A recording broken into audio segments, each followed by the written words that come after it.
Hai semua, jom kita terus mulakan sesi untuk bab 1 warisan negara bangsa. Kita akan fokus pada isi-isi penting yang korang wajib tahu untuk SPM nanti. Okey, kita mulakan dengan subtopik yang pertama. Nak faham warisan negara bangsa ni, kita kena patah balik ke belakang. Tengok macam mana konsep ni sebenarnya dah lama wujud ke alam Melayu, jauh sebelum orang barat datang lagi. Okey, poin paling penting kat sini ada 4 ciri utama. Senang je nak ingat, cuma 4 perkataan: raja, undang-undang, wilayah pengaruh dan rakyat. Raja tu tonggak utama, dialah ketua. Undang-undang pula untuk pastikan semua orang hidup aman dan teratur. Wilayah pengaruh ni, ni kawasan jajahan atau kawasan kekuasaan raja tu. Dan yang terakhir, mestilah kena ada rakyat yang setia. Okey, sekarang kita level up sikit.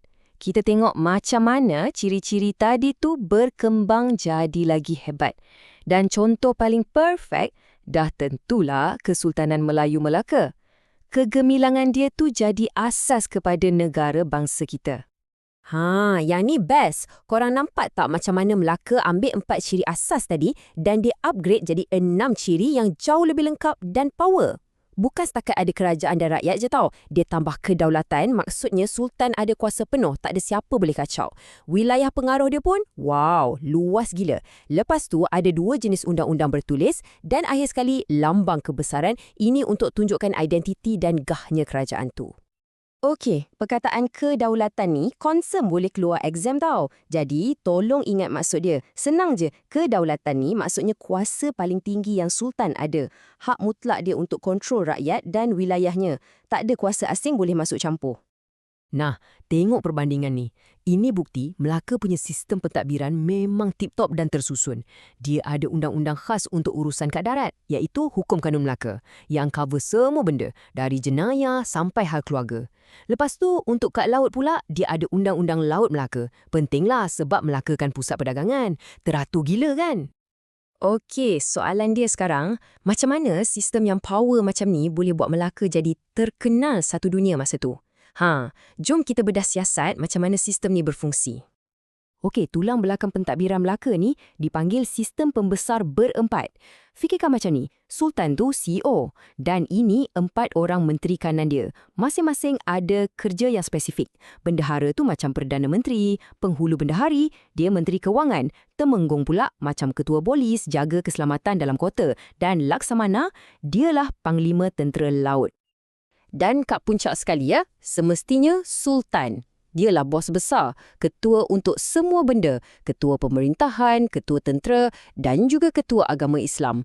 Semua kuasa berpunca daripada baginda. Okey, kita dah tengok pasal pemerintah. Sekarang, jom kita tengok pula hubungan antara pemerintah dengan rakyat. Hubungan diorang ni special tau, sebab ia berasaskan tanggungjawab bersama atau senang cerita macam ada give and take. Konsep wak adat ni super important. Korang kena faham betul-betul. Bayangkan dia macam satu perjanjian atau sumpah setia. Macam kontrak sosial lah. Golongan rakyat berjanji akan taat setia dan golongan raja pula berjanji akan memerintah dengan adil. Perjanjian inilah yang mengikat mereka bersama. Nampak kan kat sini? Betul-betul hubungan dua hala. Pemerintah ada tanggungjawab dia, jaga rakyat, pastikan negara makmur. Rakyat pun ada tanggungjawab dia, kena setia, ikut undang-undang dan sedia berkhidmat untuk negara. Inilah rahsia kenapa Melaka dulu boleh jadi stabil dan maju. Ramai orang ingat bila Melaka jatuh, habislah semua. Tak. Sebenarnya, kejatuhan Melaka tu bukanlah satu penamat. Legasi dia, sistem pentadbiran dia, dah jadi macam satu blueprint atau acuan yang diguna pakai oleh kerajaan-kerajaan Melayu yang muncul lepas tu. Cuba tengok ni. Jelas sangat kan? Kerajaan macam Johor Riau, Perak dan Pahang semuanya adalah kesinambungan dari Melaka. Johor Riau diasaskan oleh waris Melaka.